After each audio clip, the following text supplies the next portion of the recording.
The stars burned cold in the darkness of space as Commander Zara Velith stood alone in her throne room aboard the fortress called Nightfall.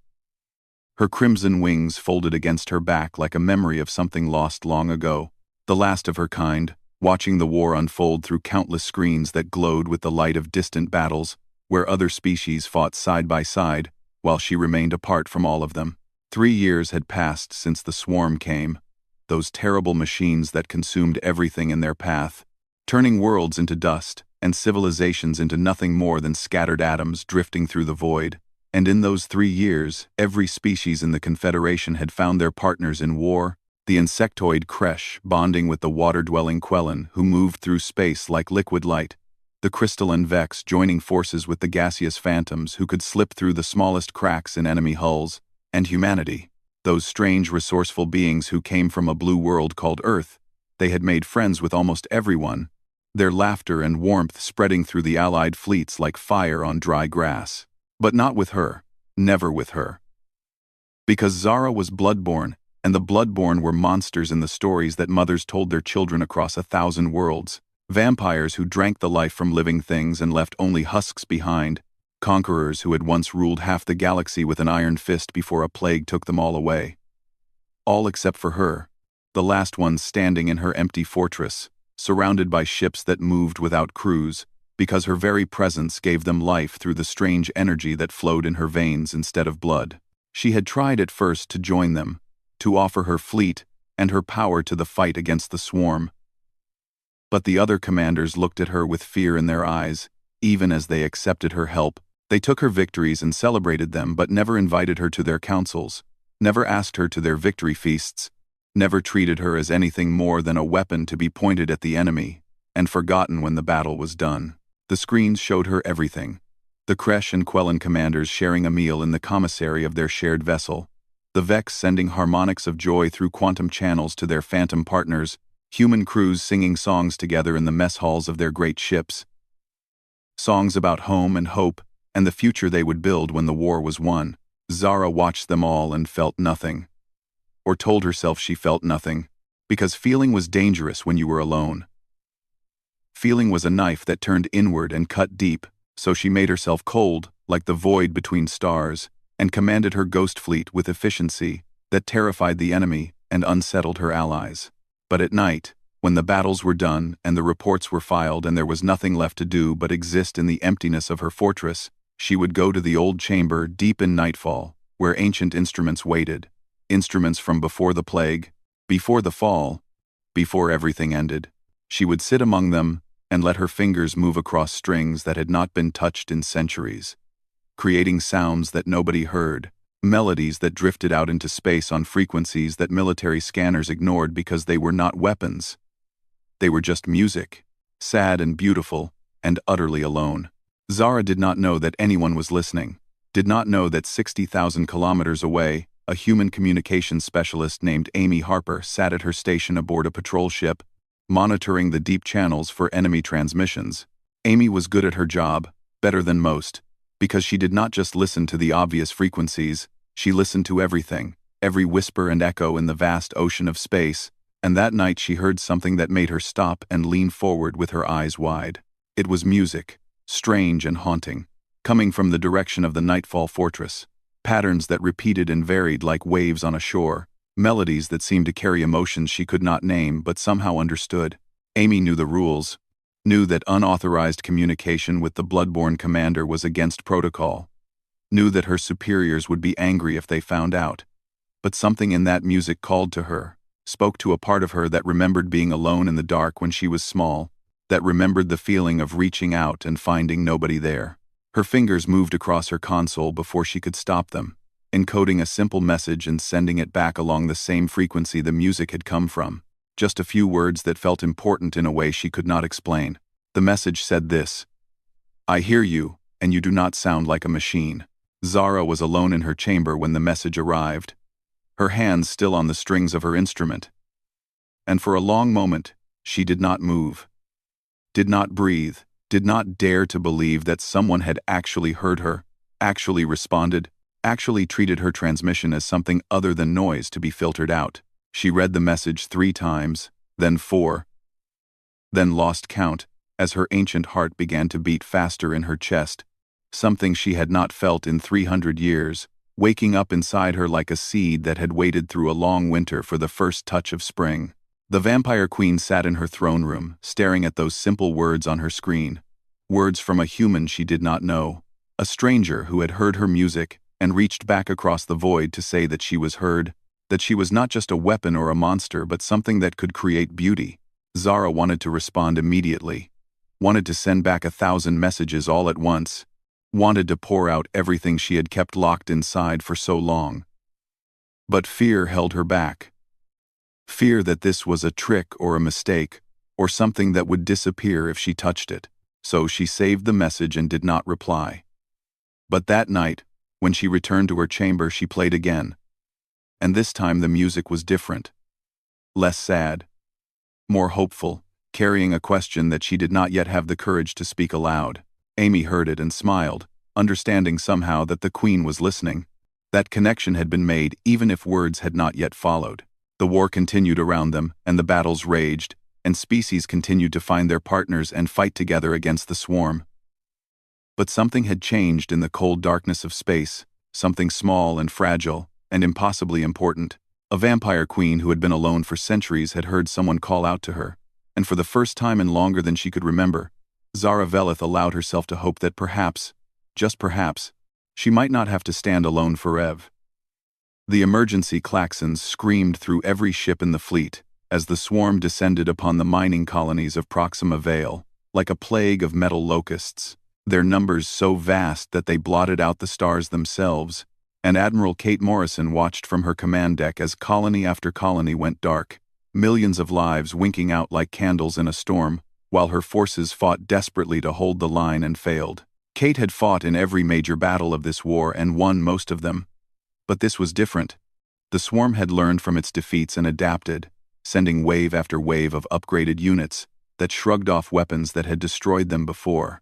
And her allied fleet was being torn apart, Kresh ships exploding in bursts of green fire, Quellan vessels freezing and cracking like glass, human destroyers tumbling through space with their hulls ripped open and their crews scattered to the void. She knew what she had to do, even though the thought made her stomach turn. Knew that there was only one force in the galaxy strong enough to turn this tide, only one weapon powerful enough to face the swarm at these numbers and survive. Protocol Crimson. The file that sat in her secure database, marked with red warnings and locked behind codes that required 3 admirals to authorize. The protocol that would activate the vampire queen and her secret weapon, the thing that Zara Velith had kept hidden from the Confederation for reasons nobody quite understood.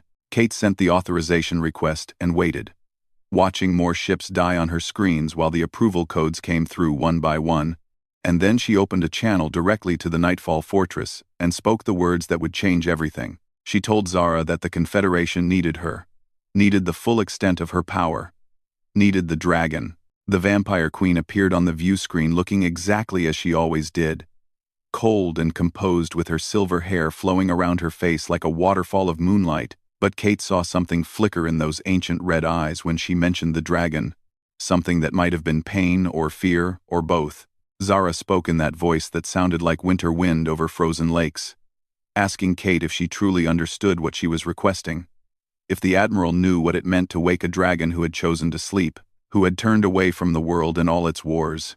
Kate said yes, because what else could she say, when colonies were burning and people were dying, and the alternative was to watch the swarm consume everything she had sworn to protect. The channel closed, and Kate waited, not knowing if the vampire queen would answer the call, not knowing if this gamble would save them or doom them all. On nightfall, Zara stood before the sealed chamber that she had not entered in decades. Her hand pressed against the cold metal door that separated her from the only friend she had left in all the universe, her voice barely a whisper as she spoke to the sleeping presence beyond. She told him that she was sorry, that she knew he was tired, that she had promised never to wake him for war again after the last time. After what they had lost, but the colonies were dying and someone had reached out to her in the darkness and maybe, just maybe, there was a reason to fight beyond just survival. Inside the chamber, massive golden eyes opened in the darkness, and a presence older than most civilizations, touched her mind with a thought that felt like sadness wrapped in resignation. The dragon said no. He would not wake for war. He would not burn and kill and destroy just because another species needed him to. He had done that for millennia, and it had brought nothing but ash and grief. Zara felt her heart break because she had known this would be his answer. Had known that Orcs had closed himself away from the world, not out of cowardice but out of exhaustion. The bone-deep weariness of a being who had seen too much death and could not bear to cause more. She turned to leave, to go back to Kate and tell her that Protocol Crimson had failed, that they would have to find another way. But then she heard voices in the corridor outside. Human voices, and one of them was familiar. Amy Harper had volunteered for the liaison mission before anyone else could raise their hand, ignoring the protests of her commanding officer who said it was too dangerous, that the Vampire Queen might drain her dry or worse. But Amy remembered the music and the message and the feeling of connection that had sparked between them across the void. She arrived at nightfall with a small team of diplomats and soldiers, people who looked at the empty corridors with fear in their eyes, who jumped at every shadow and kept their hands near their weapons. But Amy walked calmly through the fortress, like she was visiting a friend. Zara met them in the main hall, standing alone before them like a statue carved from pale stone and crimson light, and Amy saw what others did not see. The way the Vampire Queen held herself too still. The way her eyes lingered on the humans with something that might have been longing before she locked it away. The diplomats spoke their rehearsed speeches about duty and sacrifice and the greater good, words that meant nothing and changed nothing. But then Amy stepped forward and asked a question that nobody expected. She asked about the sealed chamber, about why Zara kept glancing toward one particular corridor with that expression of loss on her face. The Vampire Queen went very still, and for a moment the temperature in the hall seemed to drop as her power flickered around her like cold fire. But then something in her seemed to break, and she spoke the truth. She told them about Orcs, about the last dragon of the Bloodborne Empire, about the friend who had fought beside her for 1,000 years until the plague took everyone else, and the grief became too much for him to bear, about how he slept now in the deep places of nightfall, and would not wake even for her. Amy listened, and understood something that the others did not. Understood that this was not about weapons or protocols or military necessity. This was about loss and loneliness and the terrible weight of being the last of your kind. That night, when the diplomats and soldiers were sleeping in the guest quarters, Amy slipped away and found her way to the sealed chamber. Her heart pounding as she overrode the locks with codes she should not have had, stepping into darkness so complete it felt like falling into a well. Golden eyes opened above her, vast and ancient and angry, and a voice filled her head like thunder, demanding to know what right this temporary fragile human had to disturb his rest. Amy did not run and did not beg. She simply sat down on the cold floor and began to talk, telling the dragon about Earth and her grandmother, who had kept a garden full of roses, about how humanity had almost destroyed itself 12 times but kept choosing to rebuild, about the music she had heard from Zara and how it had sounded like someone calling out in the dark. She talked about loneliness and connection, about the difference between existing and living, about how sleep might be peaceful but it was also a kind of death. And sometimes the bravest thing was to wake up and face the world even when the world had hurt you. Oryx listened because he could not help but listen. This small human with her simple words and her strange courage, sitting in his darkness and telling him stories like he was a child who needed comforting. He asked her why she cared, why any human would risk themselves for a vampire and a dragon, for monsters from old nightmares that should have stayed in the past. Amy smiled in the darkness and told him the truth, that she did not see monsters when she looked at them.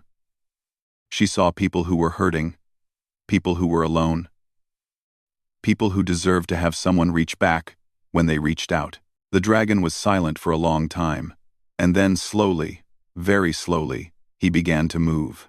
Oryx emerged from the depths of nightfall, like a star being born, his massive form unfolding wing by wing until he stretched across kilometers of space, scales gleaming gold and crimson in the light of distant suns, and every sensor in the Allied fleet screamed warnings as they detected the energy signature of something that should not exist. something that belonged to myths and legends and the dark ages before civilization learned to be civilized. Zara stood between his shoulder blades where a throne of living bone had grown from his scales.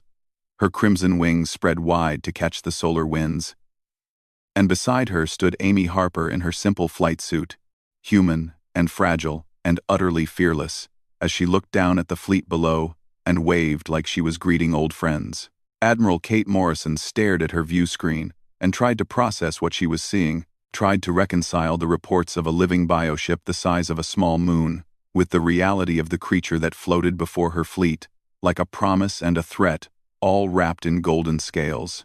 She opened a channel to Nightfall and asked Zara if the dragon was ready to fight, if Protocol Crimson was truly activated, and the Vampire Queen smiled for the first time that any of them had seen, a smile that was sad and fierce and full of something that might have been hope. Zara said that Orcs fought not for war but for curiosity, that the dragon had woken because someone had shown him kindness without asking for anything in return. And now he wanted to see what else this strange new galaxy held. The battle at Proxima Vale became the turning point of the war, the moment when everything changed, and the swarm learned to fear something other than themselves. Oryx moved through space like poetry given form, his massive body flowing between enemy formations with impossible grace.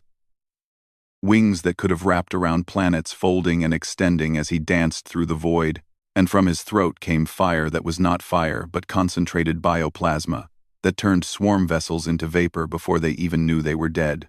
Zara channeled devastating energy waves through their bond, her power amplified 1,000-fold by the dragon beneath her. Crimson lightning arcing from her hands to leap from ship to ship in chains of destruction that carved paths through the enemy fleet. But it was Amy who turned the tide in ways nobody expected. Her tactical mind analyzing patterns that the military computers had missed, predicting swarm movements with uncanny accuracy, and transmitting her findings from her position on Oryx's back, her voice calm and clear, as she called out targets and strategies that saved hundreds of Allied ships. She saw how the swarm moved in mathematical progressions, how their formations followed rules that could be exploited, how their adaptation protocols had patterns that could be predicted and countered. And she shared this knowledge freely with every captain who would listen. The Kresh commander Kelthara heard her warnings and adjusted his formation just in time to avoid a pincer movement that would have destroyed his entire wing. The Quellan navigator Shiara used Amy tactical data to find a weak point in the swarm perimeter that let her ships strike at their command node, and human Captain Mia Torres led a daring assault on a swarm carrier using approach vectors that Amy calculated in real time. For 6 hours they fought, the dragon and the vampire queen and the human analyst, and for 6 hours the swarm fell back before them, their perfect adaptation protocols useless against opponents who fought not as individuals but as something greater, 3 beings moving as one, with a synchronization that went beyond training or technology. When a swarm dreadnought emerged from hyperspace behind Oryx and fired its main weapon at point-blank range, aiming for the dragon vulnerable wing joints, Amy saw it before anyone else, her fingers flying across her portable console as she accessed the shield generators built into Oryx scales. She threw herself forward to reach the emergency activation switch, her small human body pushing past safety protocols that should have stopped her. And the shields flared to life just as the beam struck, deflecting the blast but sending feedback through the system that knocked Amy backward with force enough to crack her helmet. Oryx felt her pain through their temporary connection and roared with fury that made nearby ships shudder, twisting in space to catch the dreadnought in his jaws, bioplasma flooding its hull, until the massive vessel simply ceased to exist. Zara leaped from her throne to catch Amy before the human could tumble off into space, holding her steady while medical nanites sealed the crack in her suit. And for a moment, the vampire queen and the human analyst simply looked at each other, understanding passing between them without words. Amy had saved Oryx, had risked her life for a dragon she barely knew, and in doing so had proven something that Zara had stopped believing centuries ago, that courage and compassion were not weaknesses but the strongest weapons in the universe. When the battle finally ended, and the swarm retreated in disarray, leaving Proxima Vale battered but still standing, the Allied fleet erupted in cheers that echoed across every communication channel, species that had never celebrated together before sharing in the joy of victory. But Zara did not join the celebrations. Instead, she took Amy to the observation deck of Nightfall, that vast window that looked out across the stars, and for the first time in 300 years, she asked someone else to simply sit with her in the quiet. Amy did, settling onto the floor beside the ancient vampire queen. And for a while they said nothing. Just watched the stars turn, and the ships below organizing rescue operations for the survivors. Finally, Zara spoke, her voice softer than Amy had ever heard it, asking a question that had haunted her for longer than most civilizations had existed. She asked why Amy did not fear her, why the human looked at her and saw something worth reaching out to when everyone else saw only a monster to be used and discarded. Amy was quiet for a moment, gathering her thoughts, and then she told Zara about the music, about that first transmission she had intercepted weeks ago, about how she had recognized the sound of someone calling out in loneliness because she had made that sound herself once. She told Zara that people who created beauty could never be monsters, that someone who broadcast sadness and longing into the void was not a weapon, but a person who deserved to be heard, to be seen, to be treated with the same kindness and respect that everyone else took for granted. She told Zara that being the last of your kind did not mean you had to be alone. That family was not just about blood, but about choice, about the people who chose to stand beside you even when it was dangerous or difficult, or went against every rule in the book. Zara felt something inside her chest that she had thought was dead, that ancient heart that had stopped beating with feeling when her people died. And she realized it was waking up, warming like frozen earth in spring.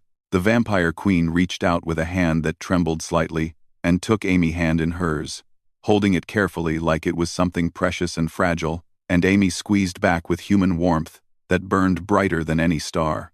Below them, Orcs circled the fortress in lazy spirals, his golden scales catching the light as he sang songs that had not been heard in millennia, songs of joy and friendship and new beginnings.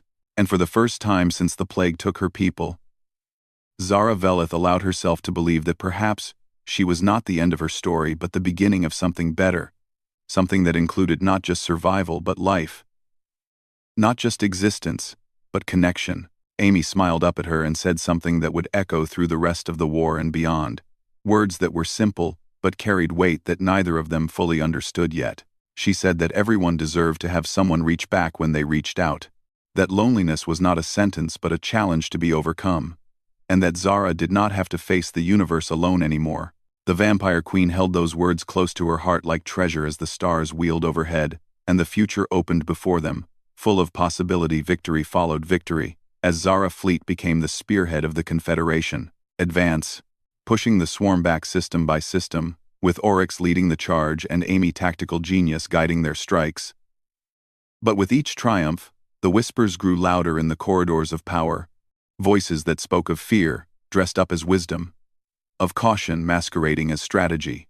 General Lisa Crane watched the battle reports with growing unease, seeing not a powerful ally but a threat that grew stronger with every passing day, seeing not a vampire queen who had found friendship but a predator who had learned to hide her fangs behind a smile. Lisa had studied the old records, the histories from before the plague, when the bloodborne empire stretched across star systems, and other species existed only to serve or to die, and she saw in Zara the shadow of those ancient conquerors, saw the potential for humanity to become cattle if the vampire queen ever decided she wanted more than just alliance. She gathered others who shared her fears, commanders who remembered their own species' legends about the bloodborne, politicians who worried about what would happen when the war ended, and Zara no longer needed the Confederation, scientists who looked at the bond between the vampire queen and the human analyst and wondered if it was the beginning of something terrible. They found what they were looking for buried deep in the Confederation legal codes, a law from the founding days when species were still learning to trust each other. A failsafe designed to eliminate any race that became too dangerous to coexist with. The Extinction Protocol. It required only a majority vote from the High Council during wartime, a simple procedure that could be completed in hours if presented correctly, if framed as necessary defense rather than preemptive murder. Lisa built her case carefully, pulling together old records of bloodborne conquests, statistical analyses showing how quickly Zara power was growing, projections of what might happen if she decided to turn that power against her former allies. She presented it to the council wrapped in logic and reason, speaking of duty and survival and the need to act before it was too late. And one by one the council members voted yes, convinced that they were making the hard choice that would save their civilizations. The activation of the extinction protocol was kept secret from the fleet, hidden behind layers of classified orders and need-to-know restrictions. And Lisa planned her strike during a major offensive against the Swarm Core worlds, when everyone would be distracted by the battle. On the day of the attack, Zara stood on Orcs' back with Amy beside her, leading an assault on a swarm fortress world that intelligence said held a major production facility, unaware that half the Confederation fleet had received orders that had nothing to do with the swarm. The battle began as planned, Orcs diving through enemy formations while Allied ships provided support. But then something went wrong. Targeting systems that should have been locked on swarm vessels suddenly shifted. Weapons that should have been firing at the enemy instead turned toward Nightfall. Zara felt the first impact through her connection to her fortress. Felt automated defense systems failing as biosuppressant weapons, designed specifically to counter bloodborne energy signatures, tore through the hull, and for a moment she could not understand what was happening, could not process the reality that her allies were attacking her. Amy saw it on her tactical display and screamed a warning. But it was already too late. A dozen Confederation ships were firing in concert, their weapons synchronized to punch through Nightfall shields and strike at the power core that kept the fortress alive. Oryx roared in fury and confusion as similar weapons struck him, biosuppressant missiles detonating against his scales and pumping chemicals into his system that were designed to shut down his biological functions, to force him back into dormancy or kill him outright. The dragon began to fall, his massive body tumbling toward the planet below as his wings failed and his connection to Zara flickered and died, and the vampire queen felt her world shattering as she realized what was truly happening. This was not an accident or a mistake. This was betrayal, planned and coordinated. The extinction protocol activated against her while she fought their war. Zara had a choice in that moment, a choice between saving Oryx and letting the human fleet face the swarm alone, or continuing the battle and watching her only friend die, and every instinct screamed at her to abandon them all, to take what was hers, and flee into the deep dark, where no one would ever find her. But then she felt Amy hand on her arm, felt the human pulling herself upright despite injuries from the battle, and Amy said something that cut through the rage and despair. She said that the people attacking them were not all humans, were not all the Confederation, were just the ones who had given into fear. And there were others who would stand against this if they only knew. Amy accessed her communication systems with fingers that shook from adrenaline and pain, and she did something that no analyst was supposed to do, something that could get her court-martialed or worse. She broadcast Zara music across every Confederation channel, that sad, lonely melody from weeks ago when a vampire queen played for an audience of stars, and then she added her own voice, speaking words that would be remembered long after the war ended. She told them all who the real monsters were. Told them that monsters were not the ones who reached back when someone reached out, but the ones who fired on allies because fear was easier than trust, because destroying something different was simpler than learning to understand it. She asked them how they could call themselves civilized when they were willing to murder someone who had fought beside them, bled with them, saved their lives over and over again just because old prejudices died hard. The broadcast reached every ship in the fleet, human and alien alike, and for a moment there was only silence, as thousands of crew members processed what they were hearing, understood what was truly happening. Then Captain Mia Torres, commanding a human destroyer on the edge of the formation, did something that would change the course of history. She refused the order, telling her weapons officer to stand down, and turning her ship to interpose it between Nightfall and the vessels still firing, her voice ringing across the command channel as she declared that she would not participate in the murder of an ally. Commander Claire Brooks followed her lead, then Lieutenant Nina Wells, then dozens more, human ships, breaking formation to form a protective screen around the falling dragon and the wounded fortress. The Kresh commander Kelthara heard Amy broadcast and remembered how the human analyst had saved his wing at Proxima Vale, how she had shared her knowledge freely without asking for anything in return, And he added his voice to the growing chorus of refusal. Quellan Navigator Shiara joined him, then Vex Commander Kel, then representatives from a dozen other species who had fought beside Zara and could not reconcile the cold efficiency of the Vampire Queen in battle with the image of a monster who deserved death. The mutiny spread like wildfire through the fleet. Ships designed to work together in harmony, instead turning on each other as those who valued fear, fought against those who chose trust, and in the chaos, the swarm seized its opportunity. Enemy vessels poured through the gaps in the Confederation lines, targeting the ships that had broken formation, trying to destroy the rebellion before it could fully form, and suddenly everyone was fighting on three fronts: against the swarm, against each other, and against their own doubts. Lisa Crane watched her perfect plan collapse into chaos and screamed orders that nobody followed anymore. Watched her authority crumble as more and more commanders chose to stand with the Vampire Queen rather than against her. But the damage was done. Orcs was still falling, his systems poisoned by biosuppressants, and Nightfall was crippled, bleeding energy into space as Zara fought desperately to keep her fortress from tearing apart. Amy held onto the dragon scales with one hand and onto Zara with the other, refusing to let go even as they tumbled toward the planet's surface. Even as the air around them began to heat from atmospheric entry, even as everything seemed lost, she shouted above the roar of wind and fire that this was not the end, that they had faced worse and survived. That rebellion meant hope, and hope meant a chance, and as long as they were alive, there was still a future worth fighting for. Zara looked at this small human who had changed everything, who had reached out first and kept reaching, even when the universe tried to tear them apart. And she made her choice. She would not run and she would not surrender. She would fight for this fragile thing they had built together. Fight for the possibility that trust could overcome fear, and connection could defeat loneliness. The Vampire Queen spread her crimson wings against the burning sky, and began to channel every ounce of power she had left, not into weapons or shields but into Orcs, pouring her life force into her friend, to burn away the poisons and wake him before they hit the ground.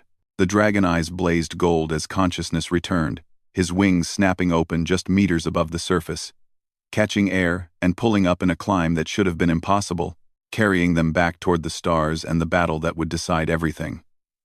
The rebellion against Lisa Crane ended within hours, as Admiral Kate Morrison arrived with the main fleet and stripped the general of her command, placing her under arrest for treason and violation of the Confederation Charter.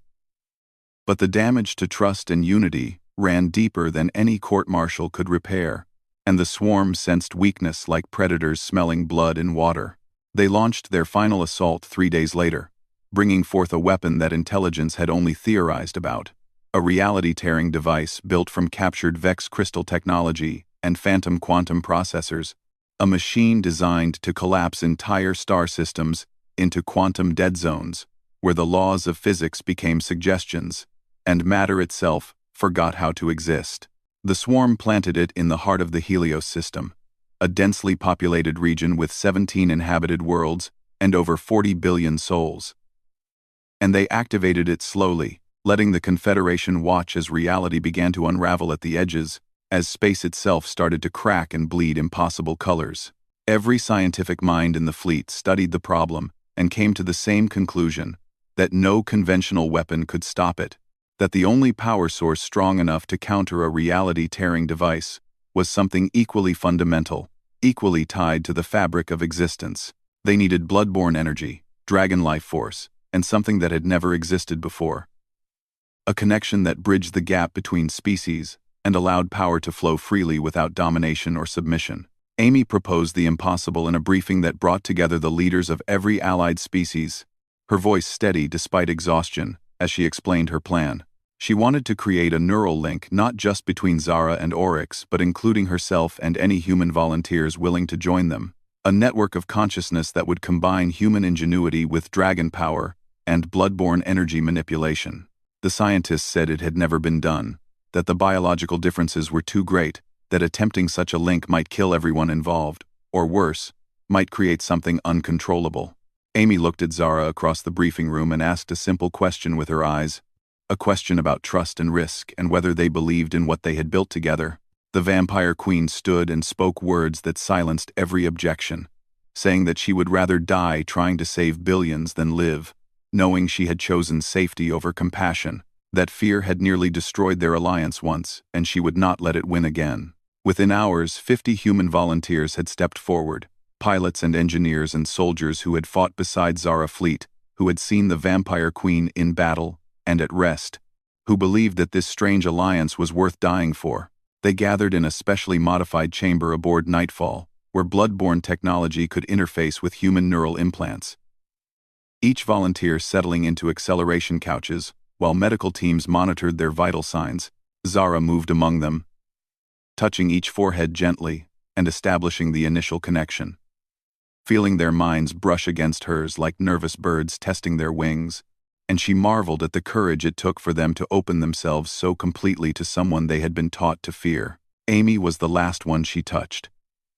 And when their minds connected fully for the first time, Zara gasped at the clarity of it. Seeing herself through Amy's eyes and understanding finally how the human saw her, not as a monster or a weapon but simply as someone who deserved kindness.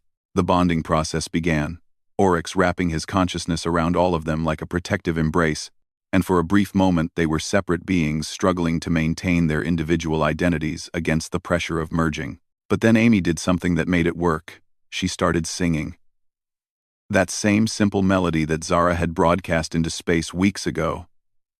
And one by one the other humans joined in, their voices creating harmonies that had never existed before. The song became a foundation, a pattern that their minds could follow, and suddenly they were not merging but weaving together, each consciousness maintaining its uniqueness while contributing to a greater whole. The bonded came into existence in that moment, 52 minds thinking as one, human and bloodborne and dragon, all wrapped in a synchronization that transcended biology and touched something deeper. They could feel through auric senses, taste solar radiation and hear the music of stellar winds, see across dozens of spectrums simultaneously, and at the same time they could think with human creativity, analyzing and adapting and finding solutions that no single species could have conceived. When they flew toward the Helios system, they flew not as a vampire queen commanding a dragon while humans watched, but as a single organism with many perspectives, many strengths, many hearts beating in rhythm. The swarm met them with everything they had, throwing millions of ships against this new threat. But the bonded moved through their formations like water flowing around rocks, too fluid to pin down, too adaptive to predict. Every human mind contributed something different. Tactical insights, engineering solutions, psychological warfare, creative gambits that confused the swarm coordination protocols, while Zara power amplified everything, and Oryx's body became the conduit through which miracles flowed. They reached the reality-tearing device as it was reaching critical mass, as Helios Prime, below them, began to flicker in and out of existence, and screams echoed across communication channels from people who could feel their own molecules forgetting how to bond. The bonded did not hesitate. Oryx flew directly into the quantum tear, into that space where reality was breaking down and chaos reigned, and they felt their bodies beginning to come apart at the molecular level. But they held together through will and connection.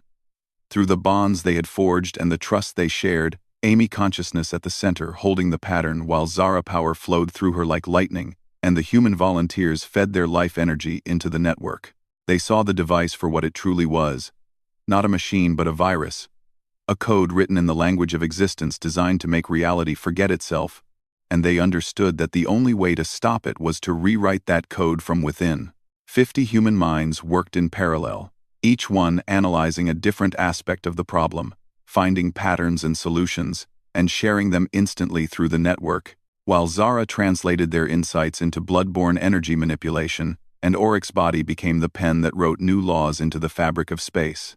For 17 seconds that felt like 17 lifetimes, they existed in that state of perfect unity, rewriting reality itself, one quantum at a time, erasing the swarm virus and replacing it with equations of stability and existence and life. When they emerged from the quantum tear, the device was gone, dissolved into harmless particles, and the Helios system was stable again, reality reasserting itself as billions of people below took their first breaths of relief. But something had changed in the bonded, something permanent. The neural link had burned itself into their biology, creating connections that could never be fully severed. And when they finally separated back into individual consciousness, they found that each of them carried traces of the others. The humans bore crimson marks along their arms and necks where bloodborne energy had fused with their cells, giving them enhanced strength and senses and the ability to communicate with Orcs across vast distances. Zara felt warmth in her chest that would not fade. That ancient heart now beating in rhythm with 50 human hearts, feeling their joy and pain and hope as if it were her own. And Orcs sang with voices that were not his own, harmonies that included human laughter and bloodborne grace and something entirely new. The war ended within weeks, as the swarm, leaderless and confused, broke apart and fled into the deep dark. But nobody cared about the victory as much as they cared about what had been born from it. The bonded became permanent, a new society within the Confederation, humans who had touched bloodborne power and been changed by it, who could live longer and fight harder and feel more deeply than they had before. Zara stood in a new assembly hall, built specifically to host this strange alliance, surrounded by people who called her friend and teacher and family, and she finally understood that she was not the last of her kind, but the first of something better. Amy, bearing crimson marks proudly, stood beside her as co-leader of the bonded, and together they began building structures that would allow others to join them, that would spread this connection to anyone willing to trust enough to open themselves. The galaxy watched and whispered and wondered what it meant. This vampire queen who had found not just allies but true family, these humans who had chosen transformation over fear, this dragon who sang again after centuries of silence. Some called it dangerous, a blurring of lines that should remain firm. But others saw hope in it, saw the possibility that old hatreds could be overcome and new forms of existence could be created. On the anniversary of that first battle at Proxima Vale, the bonded gathered aboard Nightfall for a celebration that included not just themselves but representatives from every species in the Confederation. Zara gave a speech that was broadcast across 1,000 worlds, speaking words that Amy had helped her write, about loneliness and connection, and the courage it took to reach out when every instinct said to pull back. She told them about a human analyst who had heard music in the dark and chosen to respond, who had seen a vampire queen and a sleeping dragon and decided they deserved kindness, who had taught her that being the last of your kind did not mean being alone. Amy stood beside her and added her own words about how everyone found matches except the ones who stood apart, until someone was brave enough to cross the distance, how the vampire queen had been waiting not for warriors or weapons but simply for a friend. They ended the speech together, their voices blending in harmony, announcing new programs that would allow willing members of any species to attempt the bonding process, to create their own connections and forge their own new forms of existence. Above them, Oryx circled the fortress, his golden scales gleaming in the light of 17 suns, his song carrying across space to be heard on every ship and station and colony, a song of joy and friendship and new beginnings. The Crimson Phantom, who had once stood alone in empty corridors, now walked through halls full of laughter and life. The Death Angel, who had believed herself the end of her story, had become the beginning of something that would change the galaxy forever. And somewhere in the darkness between stars, old fears gave way to new possibilities. Old hatreds transformed into tentative friendships, and the universe learned that sometimes the bravest thing you could do was reach out to someone different and say simply, "I hear you, and you matter."